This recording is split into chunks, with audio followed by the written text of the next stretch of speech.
खुदा यीशु मसीह की सलामती आप तमाम सुनने और देखने वालों के साथ हो। आप सबों को अपने यूट्यूब चैनल कलाम मुक़द्दस पर वेलकम करता हूं और ईमान रखता हूं कि आज जो कुछ भी हम खुदा के कलाम में से मिलकर सुनने और सीखने को हैं, उसके वसीला से हम सब बड़ी बरकत पाएंगे। आज हम ज़कई की ज़िंदगी पर गौर करेंगे कि किस तरह उसने निजात हासिल की। तो कलाम मुक़द्दस में चलते हैं। लूका रसूल की इंजील 19वां बाब और उसकी पहली 10 आयात पर आज हम गौर खौस करेंगे। पहली आयत में यूं लिखा है, वो यरूह में दाखिल होकर जा रहा था और देखो ज़कई नाम एक आदमी था जो महसूल लेने वालों का सरदार और दौलतमंद था। तो ज़कई जो है वो महसूल लेने वालों का सरदार है और साथ ही साथ वो एक दौलतमंद शख्स है। वो यस्सु को देखने की कोशिश करता था कि कौन सा है, लेकिन भीड़ के सबब से देख ना सकता था। तो इसका मतलब है कि ज़कई बड़ी देर से इस तरद्दुद में था, इस कोशिश में था कि यस्सु को देखे कि कौन सा है, लेकिन उसकी ये कोशिश फेल हो जाती थी क्योंकि भीड़ हमेशा यीशु के इर्द गिर्द रहती थी और वो भीड़ के सबब से कभी भी यीशु को देख नहीं सकता था। और लिखा है इसलिए क्योंकि उसका कद छोटा था। उसका छोटा कद जो है उसके लिए रुकावट बना हुआ था कि वो यीशु को देख सके। अजीजों, ज़कई तो अपने छोटे कद के बायस यीशु को देखने से कासिर था, लेकिन आज हम भी दुनिया की भीड़ के सबब से बाज़ औक़ात बहुत दफ़ा क्या होता है कि हम भी यीशु को देख नहीं पाते। हमें भी दिन भर इतनी मसरूफियात में घेरा होता है, दुनिया की भीड़ है इतनी सारी हमारी ज़िंदगी में, हमारा फ़ोन है उसमें ऐप्स की भीड़ है, हमारे फ्रेंड्स हैं, हमारे रिश्तेदार हैं, अजीज़ हैं, मेहमान हैं और दीगर बहुत सारी मसरूफियात हैं जिन्होंने आज हमें भी घेरा हुआ है, जो आज हमें भी यीशु को देखने में जो है रुकावट बनती हैं। तो इसका मतलब है यीशु के पास जाने के लिए, यीशु को देखने के लिए, उसको ढूंढने के लिए हमें कुछ अलग करना पड़ेगा, हमें भीड़ से अलग होना पड़ेगा। अगर हम खुदा यीशु मसीह की जिंदगी को देखें तो लिखा है कि जब वो दुआ करने के लिए जैतून के पहाड़ पे जाते थे तो वो अपने आप को भीड़ से और शागिर्दों से भी अलग कर लिया करते थे।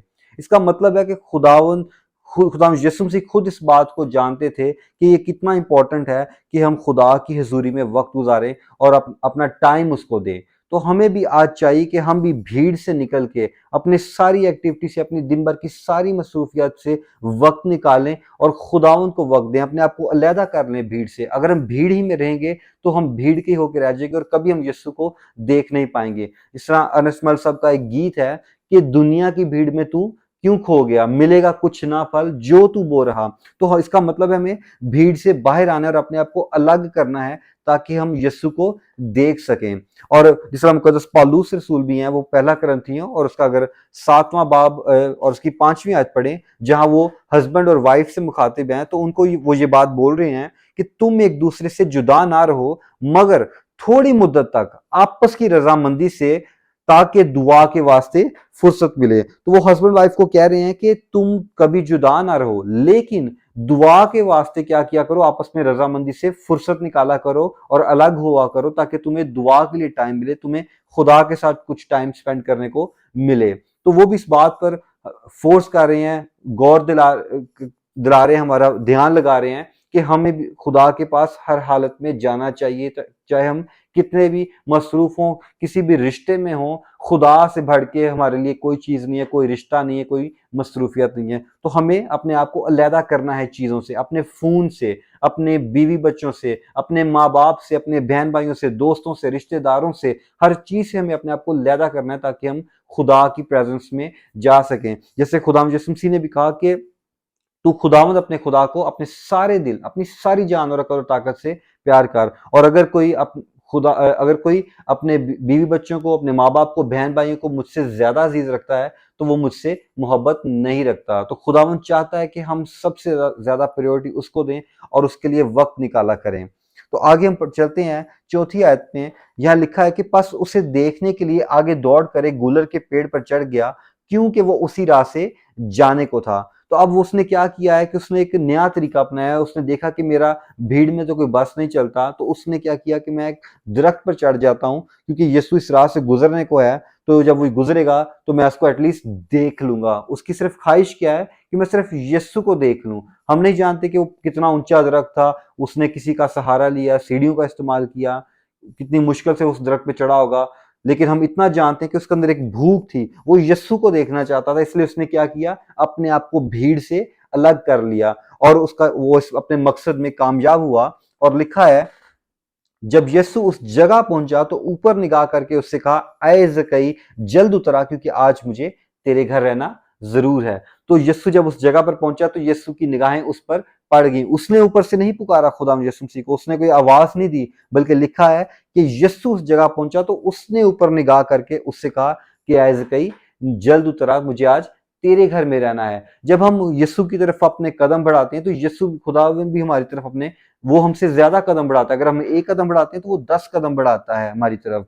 और कलाम में लिखा है कि मैं तुम्हारे दिल पर के दरवाजा पर खड़ा हुआ खटखटाता हूँ, अगर कोई मेरे लिए दरवाजा खोलेगा तो मैं उसकी जिंदगी में आऊंगा और उसके साथ खाना खाऊंगा। तो यहाँ यही हुआ है कि जो ज़कई है वो यीशु को देखना चाहता था, वो उस भीड़ से अलग हुआ, तो इसलिए खुदा यीशु मसीह की निगाह भी उस पर पड़ गई। कलाम में लिखा कि खुदा उनकी नजरें जमीन पर घूमती हैं ताकि वो उनकी मदद करे जिनका दिल उसकी तरफ कामिल है। जब हमारा दिल खुदा में कामिल होता है, हम उसको पुकारते हैं, उसको ढूंढते हैं, तो वो हमें मिल जाता है। जिस तरह मरियम मगदलीनी के बारे में हम जानते हैं, अगर हम यूहन्ना रसूल की इंजील उसका 20वां बाब पढ़े तो वहां लिखा है जब वो कब्र पे जाती है और सुबह सवेरे तो खुदा उनके बदन को वहां गायब पाती है, पत्थर को लुढ़का हुआ पाती है, तो वो आके भागी भागी पतरस और दूसरे शागिर्दों को बताती है कि खुदा उनका बदन वहां से गायब है और पत्थर लुढ़का हुआ था।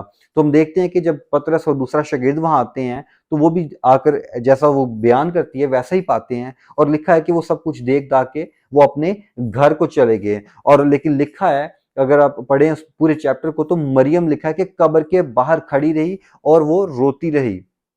मरियम अपने घर नहीं गई। आप यहाँ गौर करें कि पतरस और दूसरा शागिर्द जो है वो अपने घर चले गए हैं सब कुछ देख के, लेकिन मरियम वहां कब्र के पास खड़ी रोती रही। और लिखा है कि फिर हम आप सारे उस वाक्य को पढ़ें कि फरिश्ते वहां होते हैं और उससे पूछते हैं क्यों रोती है। उसके बाद खुदा यीशु मसीह जाहिर होकर उसके ऊपर पूछते हैं कि आए औरत तू क्यों रोती है, तो वो समझते हैं कि ये बागबान है। तो वो कहती है कि मियाँ अगर तूने उसकी लाश को कहीं उठाकर रखा है तो मुझे बता दे ताकि मैं उसे ले जाऊं। वो कितनी बेचैन है, वो कितनी बेकरार है यीशु को देखने के लिए, यीशु को मिलने के लिए, यीशु के उस मुर्दा बदन को देखने के लिए कि वो मैं उसको बस देख लूं। उसके अंदर कितनी बेचैनी है, वो रो रही है जैसे कोई हमारा कोई अपना खो गया और हम बेफिक्रमंद होते हैं।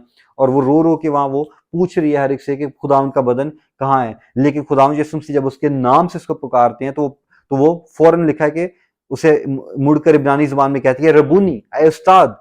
लेकिन खुदा यीशु मसीह इसको मना करते हैं कि मुझे अभी ना छू, क्योंकि मैं अपने बाप के पास अभी तक ऊपर नहीं किया, बल्कि तू क्या कर, जाके मेरे भाइयों को बता कि मैं अपने बाप और तुम्हारे बाप और अपने खुदा और तुम्हारे खुदा के पास जाता हूं।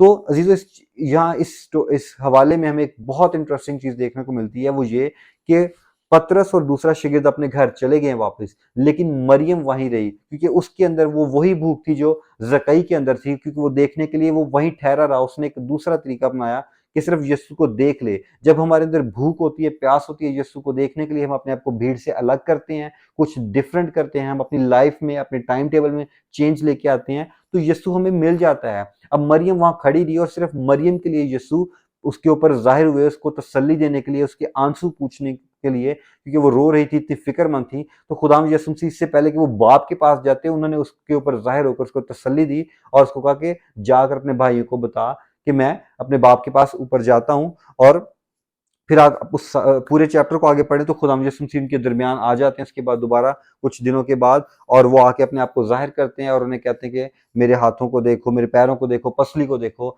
तो तब उन्हें खुदा यीशु मसीह इजाजत देते हैं कि वो उनके बदन को छू सकें। लेकिन मरियम की उस फिक्रमंदी की, जो उसके अंदर हंगर थी, उसके अंदर भूख थी यीशु को मिलने की, देखने की, वो खुदा यीशु मसीह ने पूरी की। उन्होंने आउट ऑफ द वे जाके, उन्हें बाप के पास जाना जरूर था पहले, लेकिन वो मुकद्दसा उस मरियम मगदलीनी के लिए वहां पहले आए और उन्होंने अपने आप को उस पर जाहिर करके उसको तसल्ली दी और उसकी फिक्र, उसकी परेशानी, उसके आंसू दूर किए। सरा मुकाशवा की किताब में लिखा है कि वो उस वक्त हमारे सारे आंसू पूंछ देगा। तो खुदा यीशु मसीह ने मरियम के आंसू पूंछे और उसको तसल्ली दी, और वो फिर उस उम्मीद के साथ और उस तसल्ली के साथ वहां से निकल गई। आगे छठी आयत में हम देखते हैं कि वो जल्दी उतरकर उसको खुशी से अपने घर ले गया, और जब लोगों ने ये देखा तो सब बुड़बुड़ाकर कहने लगे कि वो तो एक गुनहगार शख्स के यहाँ जा उतरा। जब एक गुनाहगार, आज भी हम देखते हैं कि जब कोई गुनाहगार खुदा यीशु मसीह को कबूल करता है, हम उसकी लाइफ में तब्दीली देखते हैं, चेंज देखते हैं, तो आज भी लोग बुड़बुड़ाते हैं कि ये तो गुनहगार था, ये तो नशा करता था, ये तो ये वाले काम करता था, ये किस तरह खुदा की राह पे चल गया, ये क्यों इस तरह कर रहा है। तो یہ شروع سے چلتا آ رہا ہے کہ جب بھی کوئی خداوند یسوع مسیح کو قبول کرتا ہے، خدا کے ساتھ چلنے لگتا ہے، تو لوگ اس کے خلاف ہو جاتے ہیں، اس کے خلاف بڑبڑانے لگ پڑتے ہیں۔ اگر ہمیں سلیب کا واقعہ یاد ہو تو وہاں بھی جب ڈاکو تھے خداوند یسوع مسیح کے دونوں طرف، تو ایک ڈاکو جو خدا پر ایمان لے آیا تھا وہ لیکن دوسری طرف جو تھا وہ دوسرا ڈاکو وہ بڑبڑا رہا تھا، وہ لان تان کر رہا تھا خداوند یسوع مسیح پر۔ تو ہم جانتے ہیں کہ جو بڑبڑانے والا تھا وہ کہاں پہ ہے، اور جس نے خداوند یسوع مسیح پر ایمان لے کر آیا جو، تو وہ سیدھا کہاں چلا گیا؟ خداوند یسوع مسیح کے ساتھ فردوس میں چلا گیا۔ تو لوگوں کا کام ہے بڑبڑانا۔ اگر آج آپ بھی خداوند یسوع مسیح کو قبول کرتے ہیں اور لوگ آپ کے خلاف بڑبڑاتے ہیں، آپ کے خلاف بولتے ہیں، تو ان کی باتوں پر کان نہ دھریں، بلکہ آپ خداوند کو ہی تکتے رہیں، کیونکہ وہ وہیں کے وہیں رہ جائیں گے اور وہ اس ہمیشہ کی آگ میں چلے جائیں گے۔ لیکن جو خداوند یسوع مسیح پر ایمان لاتے ہیں وہ ہمیشہ کی زندگی پاتے ہیں اور وہ نجات یافتہ ہو جاتے ہیں، جس طرح زکئی ہو گیا۔ پھر آگے لکھا ہے، اور زکئی نے کھڑے ہو کر خداوند سے کہا، اے خداوند دیکھ، میں اپنا آدھا مال غریبوں کو دیتا ہوں، اور اگر کسی کا کچھ ناحق لے لیا ہے تو اس کا چوگنا ادا کرتا ہوں۔ تو اب دیکھیں کہ خداوند یسوع مسیح کے اس کی زندگی میں، اس کے گھر میں آ جانے سے اس کی لائف میں کتنا ایفیکٹ پڑا ہے، اس کی لائف چینج ہو گئی ہے۔ اس نے کیا کیا ہے کہ جسے ہم نے شروع میں پڑھا دوسری آیت میں، کہ وہ ایک دولت مند شخص تھا، اور اس نے کیا کیا ہے؟ اس نے کہا کہ خداوند دیکھ، میں اپنا آدھا مال غریبوں کو دیتا ہوں۔ جب خداوند یسوع مسیح زندگی میں آتے تو ہماری لائف میں بہت چینج آتا ہے۔ اس سے اگر ہم پچھلا باب پڑھیں، لوکا رسول کی انجیل کا 18واں باب، تو وہاں بھی ایک دولت مند شخص کا ذکر ملتا ہے جو خداوند یسوع مسیح سے سوال کرتا ہے کہ میں کیا کروں کہ میں ہمیشہ کی زندگی کا وارث بنوں۔ تو لکھا ہے کہ وہ ایک دولت مند شخص تھا، تو خداوند یسوع مسیح نے جب اس کو کہا کہ تو حکموں پر عمل کر، تو کہتا ہے ان پر تو میں بچپن سے چل رہا ہوں، لیکن خداوند یسوع مسیح نے کہا کہ ایک بات کی تجھ میں کمی ہے کہ تو اپنا مال بیچ کر غریبوں کو بانٹ دے۔ تو لکھا ہے کہ وہ بہت غمگین ہو گیا۔ اس نے خداوند یسوع مسیح کو قبول نہیں کیا، لیکن وہ صرف وہ جاننا چاہتا تھا کہ میں کیا کروں کہ ہمیشہ کی زندگی حاصل کروں، لیکن اس نے عمل نہیں کیا۔ لیکن زکئی ہمیں عمل کرتا ہوا دکھتا ہے۔ اس نے کیا کیا کہ اپنا آدھا مال، جتنا لکھا ہے کہ اس نے اپنا آدھا مال غریبوں کو بانٹ دیا، اور آگے لکھا ہے کہ جو کچھ اس نے ناحق لیا تھا اس نے کہا کہ میں اس کا چوگنا ادا کروں گا۔ تو اس بات پہ میں آپ کا دھیان یہاں لگانا چاہوں گا۔ اگر آپ خروج کی کتاب اور اس کا 22واں باب اور اس کی پہلی آیت پڑھیں تو وہاں لکھا ہے کہ اگر کوئی آدمی بیل یا بھیڑ چرا لے اور اسے ذبح کر دے یا بیچ ڈالے، تو وہ ایک بیل کے بدلے 5 بیل اور ایک بھیڑ کے بدلے 4 بھیڑیں بھرے گا۔ تو یہ شریعت میں قانون تھا کہ اگر کوئی شخص کسی کی بھیڑ یا بیل چرا لیتا ہے تو اس کو اس کے بدلے 4 گنا دینا پڑتا تھا۔ تو یہاں جو زکئی ہے وہ ہمیں اسی شریعت پر عمل کرتا ہوا دکھائی دے رہا ہے کہ اس کو پتا تھا کہ اس نے بہت سارے لوگوں سے ناحق پیسہ لیا ہوا ہے، اور اس لیے اس نے کہا کہ خداوند دیکھ، جو کچھ میں نے کسی کا ناحق لیا ہے میں اس کو 4 گنا ادا کرتا ہوں۔ اور اس نے اس شریعت پر بھی عمل کیا، اور تب خداوند یسوع مسیح نے کہا اس کو، 9ویں آیت پڑھے تو لکھا ہے کہ یسوع نے اس سے کہا آج اس گھر میں نجات آئی ہے۔ خدا اس کی زندگی میں جو کمی کمزوریاں تھیں وہ دور ہوگی، جو اس نے مال بٹورا ہوا تھا اس نے وہ غریبوں میں بانٹ دیا، اور جو کسی کا ناحق لیا ہوا تھا اس نے وہ واپس ادا کر دیا، اور اس کی خلاصی ملی، اور خدا نے اس کے گناہ معاف کیے، اور کہا اس کو کہ آج اس گھر میں نجات آئی ہے۔ اور آگے لکھا ہے اس لیے کہ یہ بھی ابراہیم کا بیٹا ہے، کیونکہ ابن آدم کھوئے ہوں کو ڈھونڈنے اور نجات دینے آیا ہے۔ اگر ہم غلطیوں اس کا 3 باب اور اس کی 6 سے 9ویں آیت میں پڑھیں تو وہاں اب ہمیں یہ باپ ابراہیم کے بارے میں ملتا ہے کہ خداوند یسوع مسیح نے جو بات کی کہ یہ بھی ابراہیم کا بیٹا ہے، اور ابن آدم کھوئے ہوں کو ڈھونڈنے اور نجات دینے آیا ہے۔ تو غلطیوں اس کا 3 باب میں لکھا ہوا ہے 6 آیت میں، چنانچہ ابراہیم خدا پر ایمان لایا اور یہ اس کے لیے راست بازی گنا گیا، پس جان لو کہ جو ایمان والے ہیں وہی ابراہیم کے فرزند ہیں۔ تو یہ یسوع مسیح پر ایمان لایا، اس کا خدا یسوع مسیح پر ایمان لانا جو ہے وہ کیا ہوا کہ وہ ابراہیم، اس ایمان لانے کے سبب سے وہ ابراہیم کا فرزند کہلایا۔ یہاں کیا لکھا ہے کہ پس جان لو کہ جو ایمان والے ہیں وہی ابراہیم کے فرزند ہیں، اور کتاب مقدس نے پیشتر سے یہ جان کر کہ خدا غیر قوموں کو ایمان سے راست باز ٹھہرائے گا، پہلے سے ابراہیم کو یہ خوشخبری سنا دی کہ تیرے باعث قومیں جو ہیں برکت پائیں گی۔ تو عزیزو، آج کے کلام میں سے ہم نے یہ باتیں سیکھی ہیں کہ جب ہم خداوند یسوع مسیح کو ڈھونڈنا چاہتے ہیں، ہم اس کی کوشش کرتے ہیں کہ ہم اس کو دیکھیں، اس کو ڈھونڈیں، تو ہم اس کی جب کوشش میں لگ جاتے ہیں تو ہمیں پھر کوئی نہ کوئی راستہ بھی مل جاتا ہے۔ جس طرح زکئی بہت دیر سے اس کوشش میں تھا کہ وہ یسوع کو دیکھے، جب اس کی کوئی کوشش کام نہیں آئی تو خداوند نے اس کو ایک اور راستہ دکھایا، اس نے سوچا کہ میں درخت پہ چڑھوں گا۔ تو جب ہم کوشش کرتے ہیں تو پھر ہمارے لیے آہستہ آہستہ دروازے کھلنا شروع ہوتے ہیں، ہمارے لیے راستے بننا شروع ہوتے ہیں۔ تو جب ہم کس راستے پہ چلتے ہیں تو وہاں خداوند یسوع مسیح خود موجود ہوتا ہے اور ہمیں مل جاتا ہے۔ جس طرح زکئی درخت پر چڑھا اور خداوند یسوع مسیح خود اس جگہ پر آ گئے، اور لکھا ہے کہ خداوند یسوع مسیح نے اس پر نگاہ کی اور اس کو کہا کہ نیچے اتر، آج مجھے تیرے گھر میں جانا ہے۔ جیسے ان کا جو مریم مگدلینی ہے وہ قبر پہ ہی کھڑی رہی، وہ پطرس اور دوسرے شاگرد کی طرح گھر پہ واپس نہیں چلے گی، بلکہ وہ وہیں خداوند کے لیے فکر مند رہی، روتی رہی اور ڈھونڈتی رہی اور پوچھتی رہی، اور خداوند یسوع مسیح خود وہاں موجود ہوئے اور اس کو کہا کہ میں ابھی تک اپنے باپ کے پاس نہیں گیا، تو آج کے کلام میں سے ہم نے دیکھا کہ زکئی ہمیشہ کی زندگی کا وارث ہو گیا، وہ نجات یافتہ ہو گیا۔ کیا آج ہم بھی نجات یافتہ ہونا چاہتے ہیں کہ ہم بھی ہمیشہ کی زندگی کے وارث بنیں؟ تو ہمیں بھی زکئی کی طرح اس کوشش میں لگ جانا ہے کہ کسی طریقے سے ہم یسوع کو دیکھ لیں۔ جب ہم اس کو دیکھ لیں گے تو یسوع کی بھی نگاہیں ہم پر آ جائیں گی۔ ہمیں بھی زکئی کی طرح کوشش کرنی ہے اور اپنے آپ کو بھیڑ سے الگ کرنا ہے۔ میں نہیں جانتا کہ آپ کی زندگی میں کس چیز کی بھیڑ لگی ہوئی ہے، آئیں آج آپ اس ہر قسم کی بھیڑ سے اپنے آپ کو باہر نکالیں۔